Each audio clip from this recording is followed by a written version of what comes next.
our volunteers. Taas po natin yung mga kamay natin and huwag masyadong igalaw. Ayun, parang walang nakuha ngayon si Waki. But let's try to give another chance to Waki. And actually, this is Peachy, everyone. This one is Waki. So everyone, for all of my volunteers, Ay, walking. kayo po everyone, and gentle reminder lang po to all of my volunteers.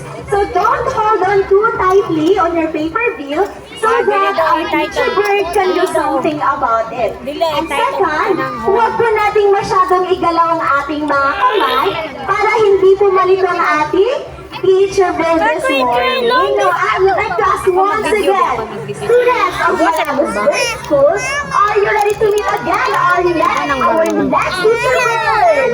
Alright, now Miss Happy, welcome Teacher Peachy. Alright, so we have Teacher Waki and Teacher Peachy over here with 150 peso bill. So sa lahat po ng ating mga volunteers, pwede na po kayo maupo and thank you so much.